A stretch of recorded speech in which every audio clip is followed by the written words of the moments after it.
Hey, everybody. So I'm so excited. We have an amazing guest coming up. We're just ready to come up with Ava Della. And please tell me the correct way to say your last name.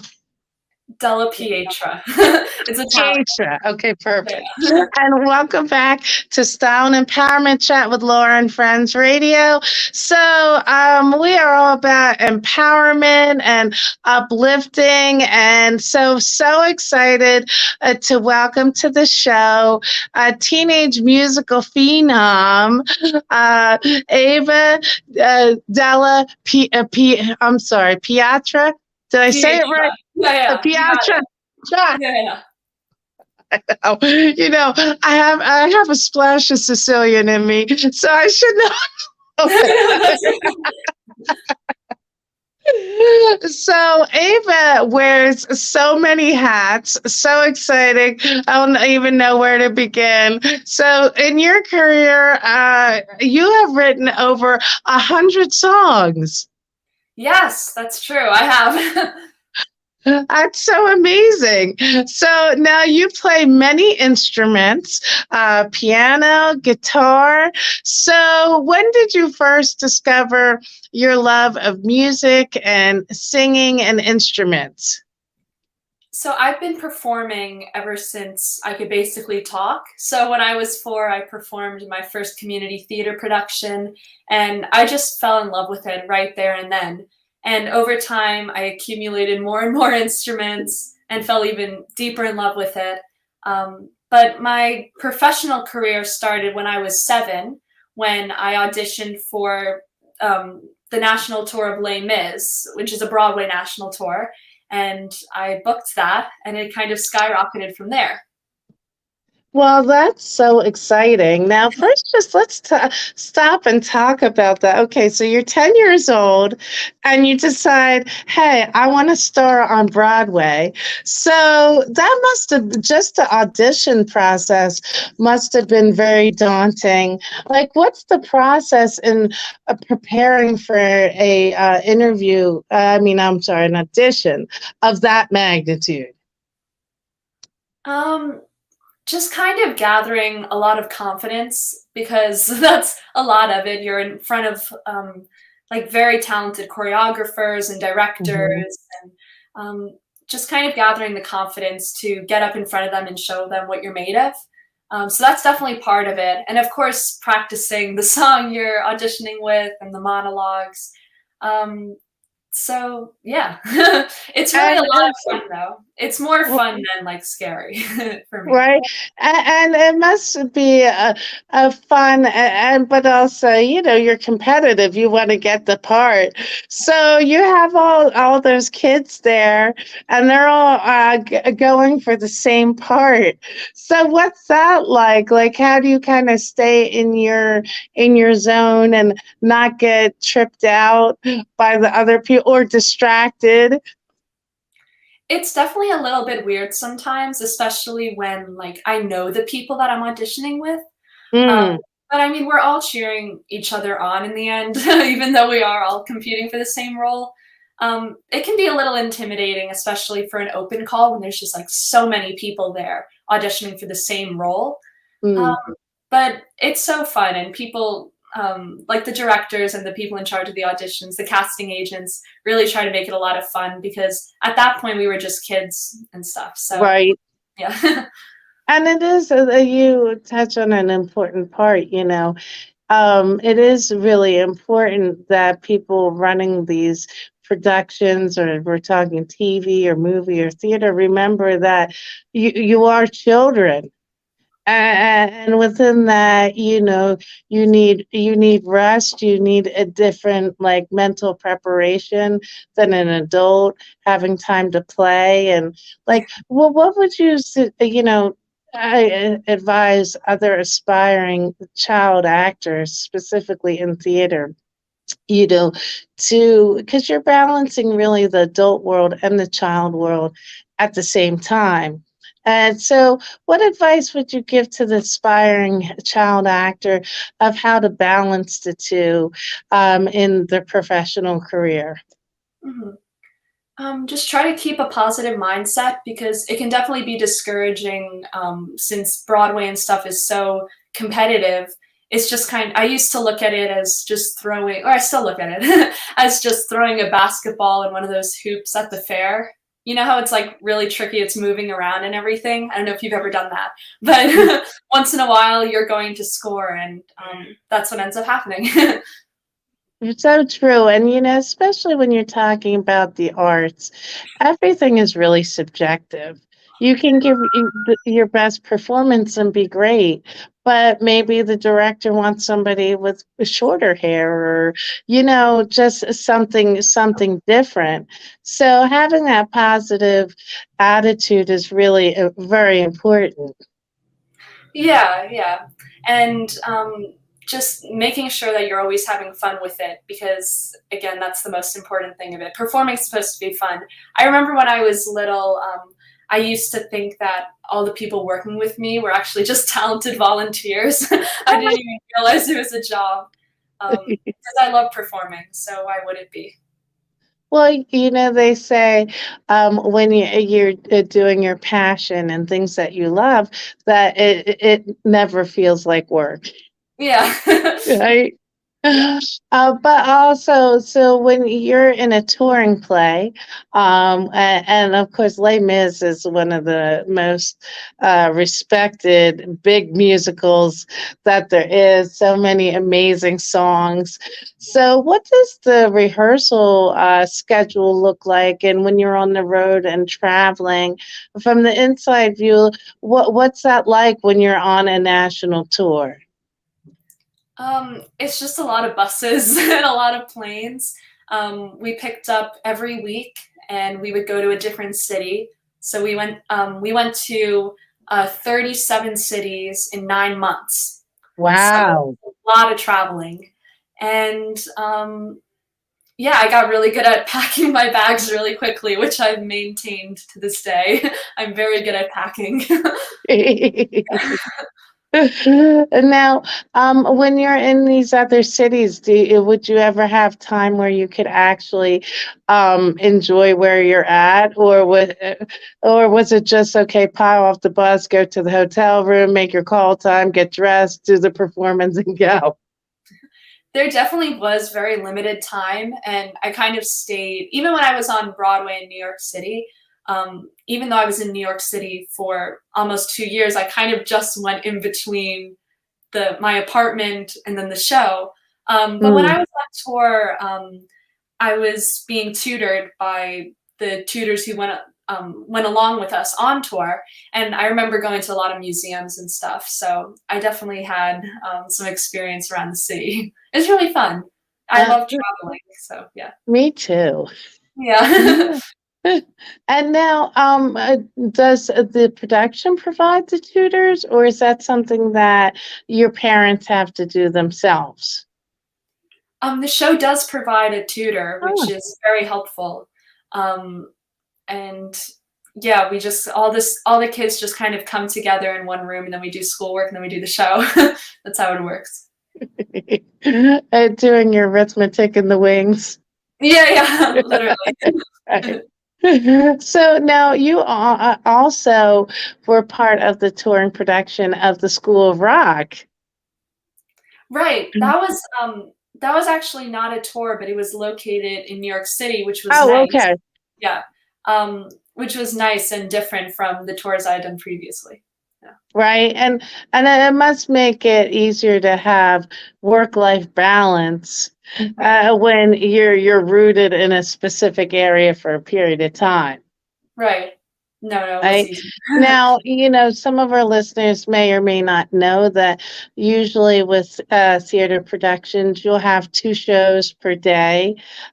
Usually, what, like 6 days a week, or 5 days a week. So, are some of your best practices because sometimes you might actually have to perform both shows in a day, or maybe just one and the understudy does the other. So what is your best practices of kind of keeping your mind and your body right in between and kind of resting but staying focused and keeping your voice and everything all right when you're actually in those 2 day, twice a day performances? So I had a really interesting experience in School of Rock because I was a swing, which is an understudy for multiple roles. So Wow. I understudied 6 roles, Oh and my I went, gosh. yeah, thank you. And I went on whenever somebody was sick or on vacation. So there were 8 shows every week. I didn't perform in all of them, but I definitely had opportunities when somebody would go on vacation for like a week or two Mm, where I would perform every show, right? So one difficulty is kind of trying to make it seem like every show is fresh, right? And every right. storyline is fresh and not like, okay, like here we go again, it's repeating. Um, so I guess trying to be like as much in the moment as possible. So, and also just constantly having like a lot of energy and I guess vibrance on stage.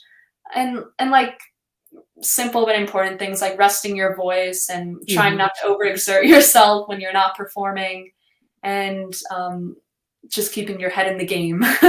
Right? And Yeah. do you sometimes do you prefer method acting? Like some, I know some actors stay in character the whole time, or others do sensory recall. Like, what's your preferred technique? Oh, that's interesting.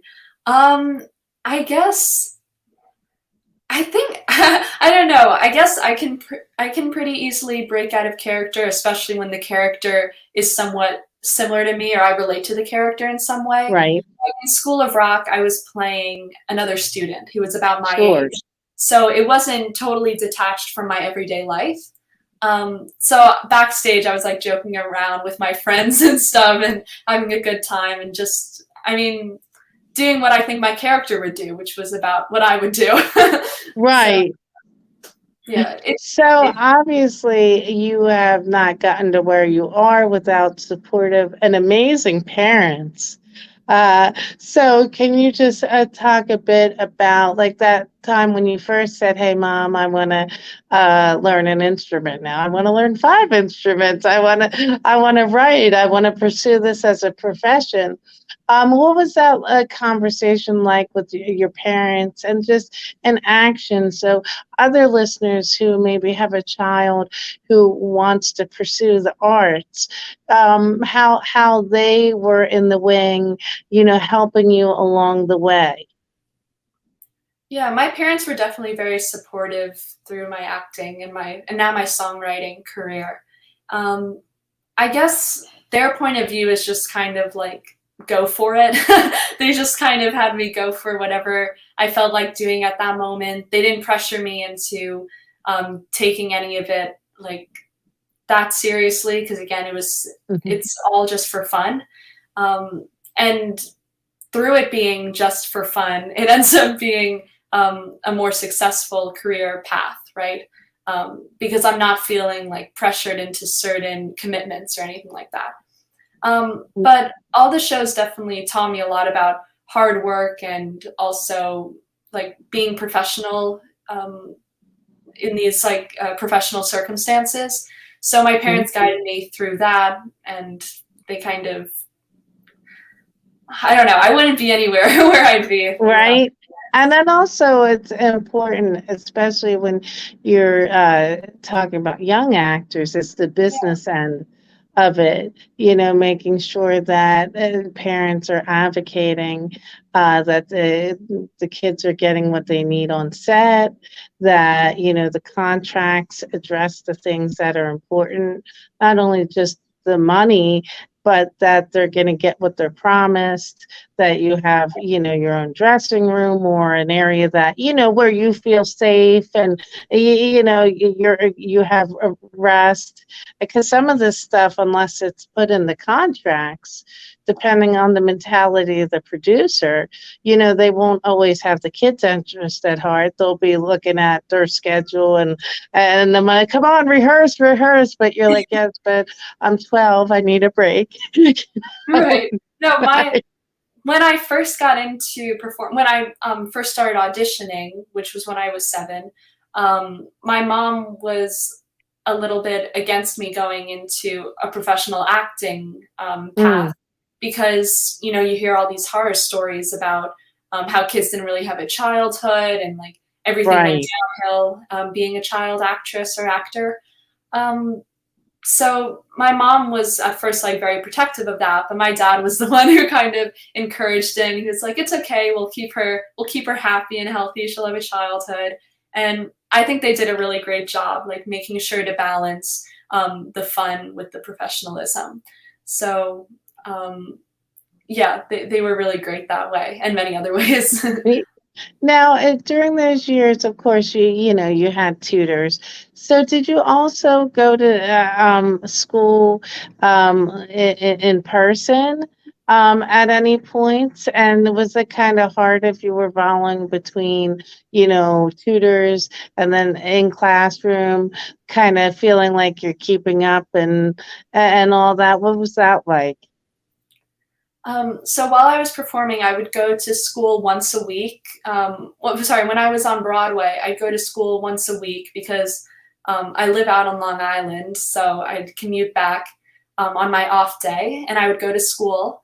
And when I was on tour, it would usually be months before I came home because we'd be like all the way in California or something, and it was just too busy. But that's one of the great things that I like about my career now in songwriting is that I'm able to do all my work from home and I'm able to Mm. do everything that I love without having to travel or being away from home. And also, I get a lot of inspiration when I'm at home and in my own kind of comfy place, which is nice. Right. Yeah. So now, when you sit down and you say, "Hey, some songwriters actually they'll say, "Hey, okay, now I want to write," or I'm going to work on some songs. Or other artists, they're doing other things, and the song just comes to them. So, what's your process? Is it one or the other, or a little of both? Yeah, I'd say a little bit of both. More commonly, I'd say the song just kind of comes to me, and like something will happen. I'll have some type of inspiration, and then the music and lyrics will usually come somewhat together. But other times, I'll just really be in the mood to write a song, and I'm able to kind of like sit down at the piano, play a few chords, improvise a melody, and kind of come up with the concept for my song, and then I'm able to put everything together and create some music. Now, Laura, I mean, I'm sorry. I'm tired of my brains everywhere. Oh Ava, no, I'm yeah. Laura. That's And I don't play the piano. yeah. Ava, see, we're all human. No Um, problem. do you play the piano, the guitar, the bass, the violin, and the ukulele? I mean, first of all, I just think that you are so amazing and inspiring just for mastering all of that. The hours of practice that it takes to master one of those instruments, let all of those, it's just such an accomplishment. So, pat yourself on the back for being amazing. Oh, Um, thank you. so when you're songwriting, because you can pull from so many different mediums, how is there a rhyme or reason like that you decide, hey, this song seems like it'll be good on the ukulele or this will be good on the guitar, or, like how does that kind of come to you where you decide what instrument is going to be the main focus of the song? Usually when I'm writing it, I'll just kind of pick up whatever's nearest to me. But when it comes down to like the production, like after I've written the song and I go on to a producer and I figure out what type of sound I want, then I have to like consider what I think the lead instrument should be. Um, Hmm. and I don't know, it's kind of difficult to for me to categorize what type of song would be what instrument, but It just organically, your impulse is drawn to that specific instrument. yeah, I mean, like traditionally, a ballad would probably be on the piano, right? Hmm. Um, or like a more upbeat song would be maybe on the guitar or something. But yeah, my go-to instrument when I'm songwriting is probably the piano because it's Okay. very easy to just kind of sit down and lay out a few chords. That or the ukulele. Like when I'm at the beach, I've written a few songs at the beach before. My go-to instrument there is usually ukulele because it's easy to carry Okay, around. that's So, interesting. also, it's like a beachy vibe, right? The Yeah, ukulele. it is. You think like tiki huts and Yeah, yeah, Hawaii, right? yeah. And you're very unique that you write lyrics and song and the words and the vocal arrangements. Usually it's one or the other. Like for instance, Madonna, she co-writes all of her music. Her long-standing writing partner Patrick Leonard, but she really doesn't do the lyrics. For those of you who don't know the lyrics, that's the music. Yeah. So right. So very, very, just so impressive that you can do both. Now you've so far in your career worked with some pretty heavy hitter producers. So you've worked with Ed Hicks, who, of course, also produced Beyonce and Ed Sheeran. Not small names there. Yeah. No, not at all. Yeah, Will Hicks is he's such a nice guy and he's out in the UK. Also very talented producer, obviously. But he's out in the UK, so it's always fun to fly out there and record some music with him there. Right? Now, it must have been pretty awesome when you first got in the studio, knowing how many amazing artists that he's produced for, right? Right, no, definitely. It's definitely a confidence booster. That's a good place to start, right? Yeah. Amazing. So, when you're working with a producer, obviously, like I said, you're wonderfully unique above some other artists where you already come to the table kind of with a baseline of the words and how you want it to sound and like at least an initial melody. Uh, as of other artists are like, hey, let's write a song about this. Okay, this sounds good. Yeah, yeah. Now when you're actually with the producer, what is your process from taking basically the demo, the raw form of the song, to them putting in their touch and building it to be the release single? Hmm. There's a lot of steps that go into it for sure. So usually what will happen is I'll take a look at the recent songs that I've recorded just on my like voice memos on my phone. Um, Mm-hmm. so I'll look at all those like demos and then I'll send off like two or three to a producer I like or a producer I've already worked with. And then they'll like pick which one is their favorite or I'll pick which one's my favorite. And from there, I'll go out and meet with them, and we'll start to create a production. So they usually build it in front of me, and I'm able to comment and give my input along the way. And once we have kind of like a rough production, I'm able to sing over it because the production before I sing on it, there has to be like enough energy in the production for me to give like the right vibe for the singing. Gotcha. Um, so there's a rough, and then I sing, and then I'll usually leave, and then the producer will build up the production even more. And once we go back and forth and solidify the production, then it goes on to the mixer. which who works out all the levels of the song. Mm-hmm. And then after that, it goes on to the master, who makes it sound good on different platforms. So then from there, it's released. So there's definitely a lot of levels to it. And I've come to appreciate all those artists out there who do this. And I think I've gotten, I've got a Right. lot of experience with it.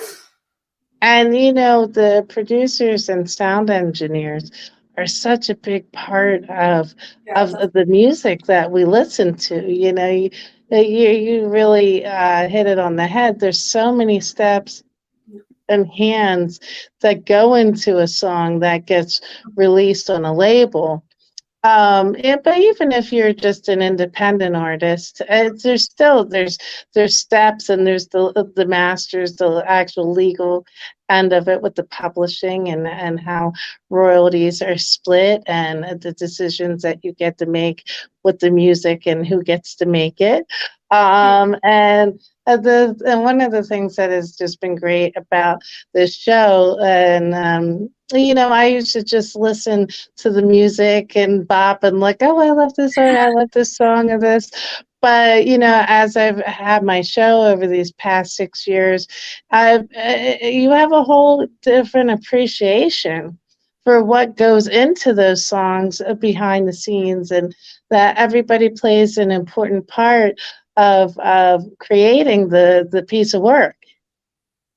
yeah, definitely.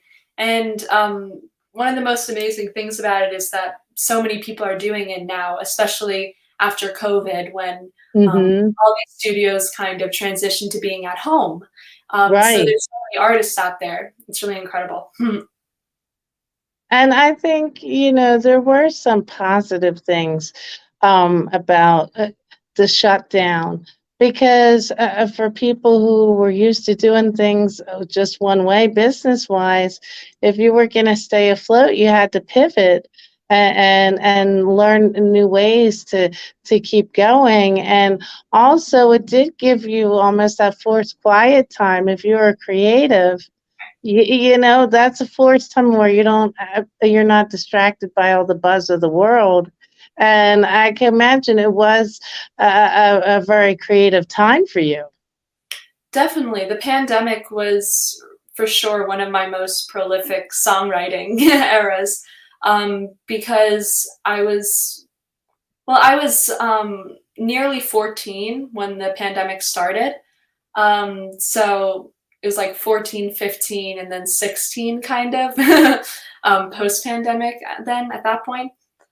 So of course, those were like my early teenage years. So there were a lot of different emotions flying around, Right, and right. also a lot of different emotions and inspirations from COVID and the lockdown. Hmm. So a lot of my EP that was just released, Truth or Truth, a lot of that, or all of that EP was written during the pandemic or kind of post pandemic, even though we're kind of still in it. But um, and all of those songs were written with the mindset like, okay, I'm at home Hmm. and I'm missing my friends. So like one of my songs, Long Way Home, touches on, I guess, how I'm kind of like a fantasy world where about me getting back together with my friends after the pandemic and going on this really long drive everywhere across the US. That's kind of the inspiration for it.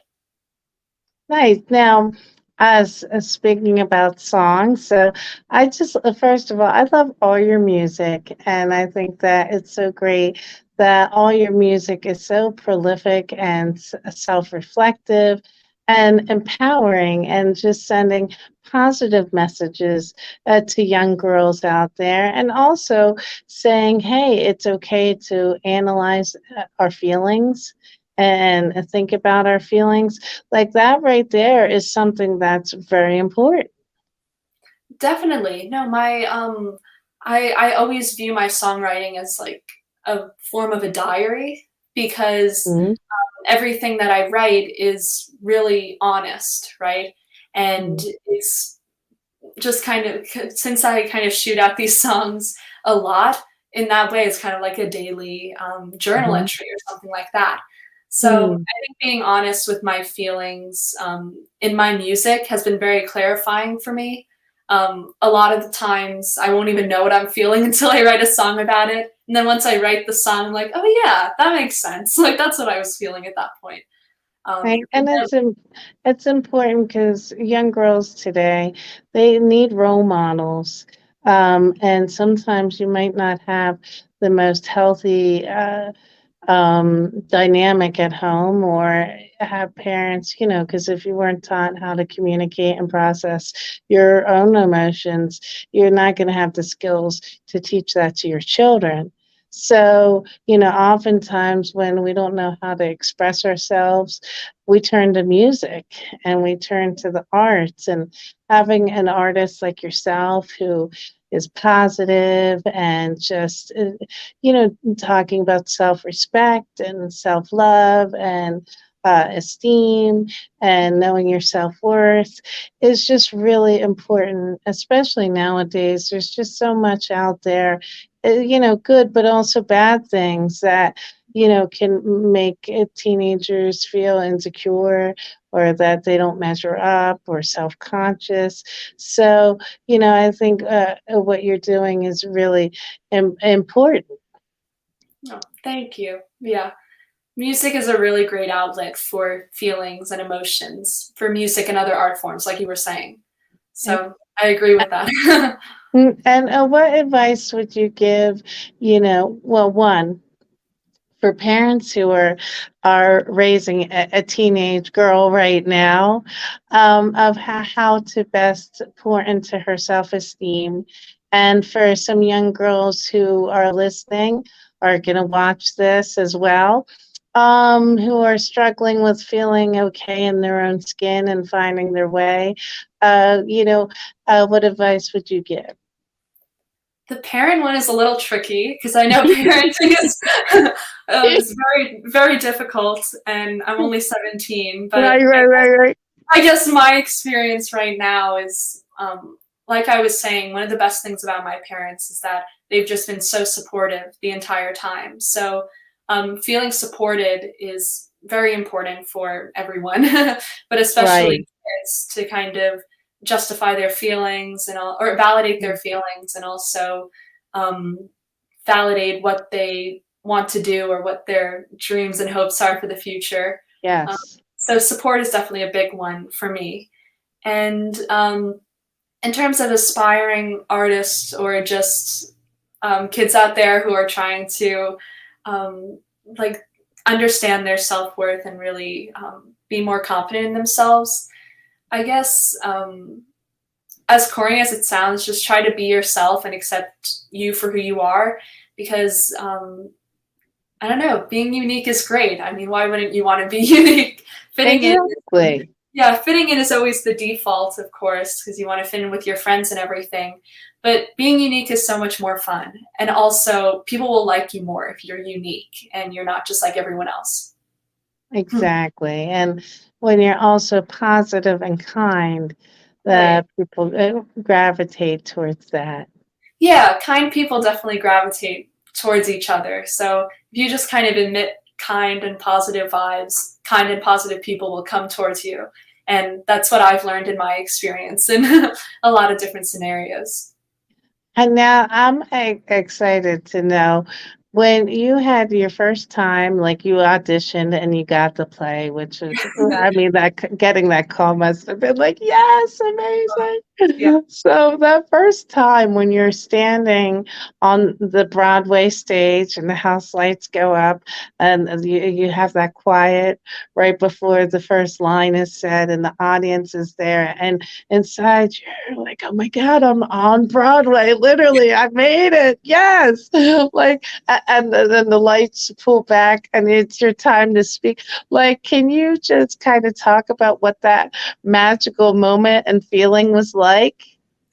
Yeah, definitely. So I have a really distinct memory from School of Rock. This was my first time performing in a professional show or even in School of Rock, but it was my first time performing in a character named Summer Hathaway, and she's the Mhm. lead girl in School of Rock. So there's this moment right before Act Two, right before my big number called Time to Play, where I'm behind the stage and there's just a spotlight on me, and then the curtain rises, and then I turn around and the whole number starts. But that was really, I remember that really well because that was kind of a surreal moment for me. And it was just like what kind of happens in movies and theater where there's just like the single spotlight on someone and then you start singing. It's just like that. So I don't know. There's just this huge rush of adrenaline from the energy of the audience, and then of course energy from your fellow castmates on stage, and just a lot of energy flowing, and it's so much fun. Aw. Yeah. And now, do you ever get nervous or, where you're like, oh my God, oh my God. Like, so I can imagine sometimes it's like hard to stay in your head, right? And not think about a million things. Yeah, I usually get I don't think I usually get nervous that often. If I do get nervous, if I'm doing like a different for my songwriting, if I'm performing a song I've never performed before, maybe I'll be a little bit nervous, and usually my nerves happen before I perform. So I'll get kind of riled up and a little bit like nervous about my performance, but then as soon as I start singing, all the nerves go away, which is great. But like a really good example of that was I performed at Madison Square Garden for a Knicks game. I performed the national anthem, and there's a big clock at Madison Square Garden. I was showing like counting down the seconds until the Oh game my started. God. So I Not remember like jarring at all. watching like the seconds count down. They were like, okay, you're gonna walk out there when it gets to 10 seconds. I was like, oh my God. So it's like Oh. 15, 14, and I got really nervous. But then I walked out there, and as soon as it got to 0, I remember all my nerves went away and I was fine and I had a lot of fun. No, I mean, that's another thing that is just so amazing and inspiring. Ava has performed at Madison Square Garden, the Tony Awards. Like these aren't small things. You performed in front of Barbara Streisand, who is one of the greatest uh, vocalists, directors, producers of all time, and the king of the Broadway stage, Andrew Lloyd Webber, well, Sir Andrew Lloyd Webber, who of course is behind Phantom of the Opera and many, famous plays. I mean, tell me what that was like, having Barbara Streisand's eyes on you. I'd be like, oh my God, oh my God, oh my God. Yeah, a lot of I was very fortunate during School of Rock to meet a lot of celebrities because they would come to the show. So I Mhm. met like Jack Black because he was in the movie School of Rock, right, the original. Right, right.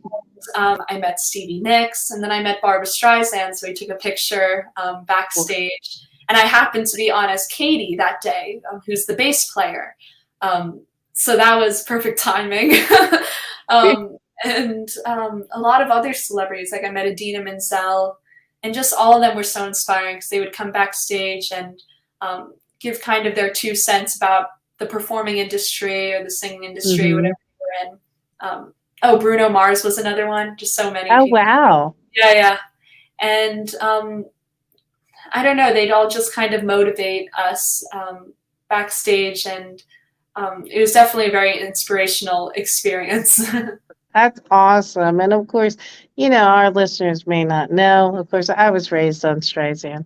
So Barbara Streisand starred in so many famous musicals, Funny Girl, Hello Dolly, before she transitioned to movies. I mean, Barbara Streisand gives you advice. That's words that you live by. Yeah, for sure. So now some of my favorite songs, I absolutely love well, first of all, you have such a beautiful voice. Thank And I love Depend on Me. The message of that is just so important. It's basically like, look, whatever you go through in life, it all comes back to self. It all comes back to you. You have to be your own cheerleader and walk yourself through life, right? And so, what was the inspiration and creative process for that song? That's a unique one because that one I actually wrote from like I was prompted to write a song Okay. for like I don't remember what it was, but it was for a TV show, and it was just one of my early attempts to get one of my songs into like a into film somehow. So that one was from a prompt, and I just came up with the concept in the car. I wrote in about Okay. like 15 minutes. So that was unique in the way that it wasn't just kind of coming out naturally, right? Unlike a lot of my other songs. But the inspiration behind it was just kind of like I've done a lot of things in my life so far, which I've been very fortunate to do. And it's very easy to kind of credit like other people for it, if that makes sense. Like being like, oh, well, my Right. parents, they gave me the opportunity to be on Broadway, which of course they did, right? Hmm. Um, but in the end, or like other things like that. But in the end, it was all up to me to kind of get where I've gotten and Right.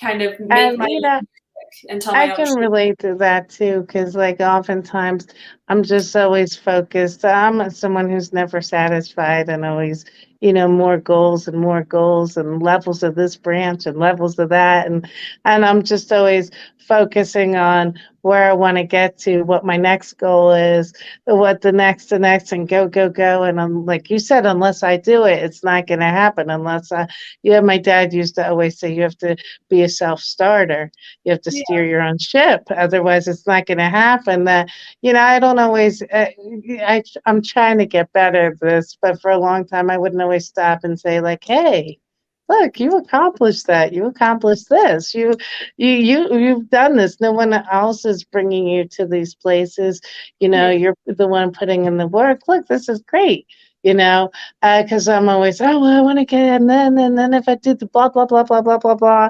So now I try to stop and smell the roses a little bit. Yeah. No, yeah, giving yourself credit is very important. And like we've been talking about, like self worth and everything, and knowing that I can depend on myself for whatever I want to do. So I really like that song, and it's definitely like my go to song when I'm feeling inspired or motivated. I'll just play it and be like, I can depend on me. That's right. Look, Yeah. world, I'm here and I'm getting Yeah. it. But it's so true because sometimes you have to, you could get caught in stinking thinking, well, they're not supporting me and they're not this and that. But at the end of the day, you're the one who has to lift yourself up. Right. No, it's up to you. Yeah. Mhm. So now, one of my other favorite songs. So, I'm hoping you would do me the pleasure of playing a little bit of Optimist. I just absolutely love the message of the song. Oh, thank you. Thank you. Yeah, Optimist, I wrote on my walk home from school because Wow. I was really happy that day, and um I was kind of analyzing because I do this. I was analyzing why exactly I was happy because I had actually had like a somewhat bad day. Like there was a Hmm. lot of negativity around me. There were people who just weren't being like super positive, not like mean or something towards me, just in general complaining about a lot of things. But for some reason, I was still in a good mood.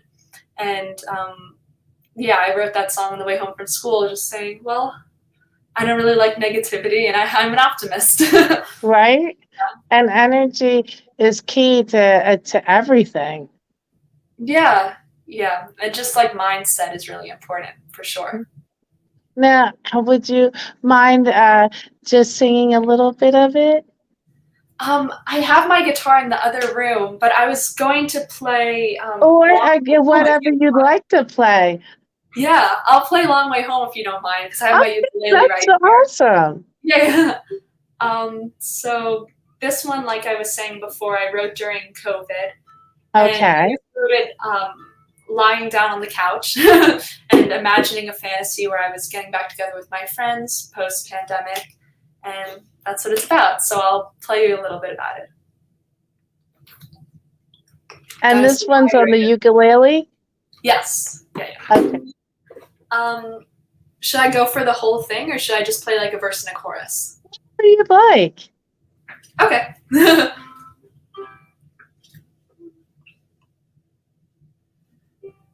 I wanna take the long way home. Lived here a while, but I've never seen this road before. What if we drive some more? Keep on going past a few more doors.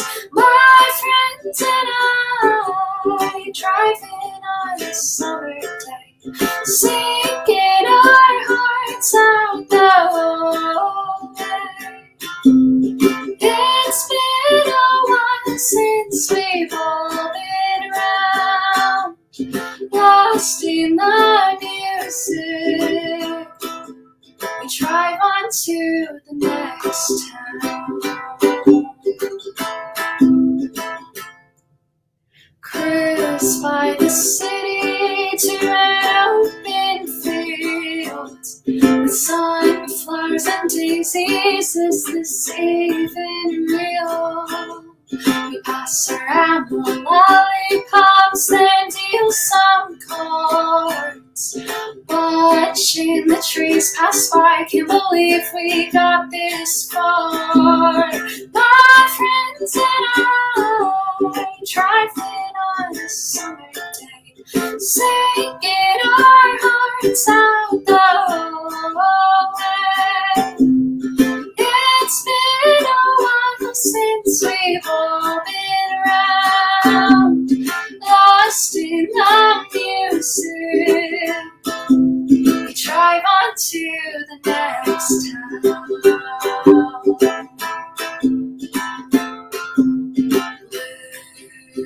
Blue skies, oh how time flies. Don't wanna say goodbye to all these blue skies. Thanks for the ride, I'm sad to go, but day is fading and the moonlight glows. We'll find time to drive some more down all the roads we've never seen before. Yay! Thank you. Oh, that was beautiful. Thank you. Oh, Yeah, so that's well, it's just been such a pleasure talking to you. You are so talented and amazing. And at 17, Ava is charting on the Billboard charts. Please, everybody, go out and support her. So, and now, if our listeners and viewers want to buy your album, and not just free download, buy your album, support the artist, emphasis on buy, and follow you on social media, where can they go? So my music, everything I've released, including my EP, Truth or Truth, is available on a lot of streaming platforms, Spotify, iTunes, Pandora, Apple Music, all over, all streaming platforms. So you can go there. And then I have a YouTube channel. I have a website, avadelapietra.com. And I also have Instagram, Facebook, Twitter, TikTok. So you can find me there if you look up Ava Della Pietra. Awesome. And for our listeners, that's Ava, A-V-A, Della, D-E-L-L-A, Pietra, P-I-E-T-R-A. So you can go to the right Ava Della. Yeah. Yeah. My last name means of the stone. It's Italian. So Ava of the Stone. If you forget, just look up Google Translate for Italian. Ava perfect. There you go. There you go. Yeah. Well, it has been such a pleasure, Ava.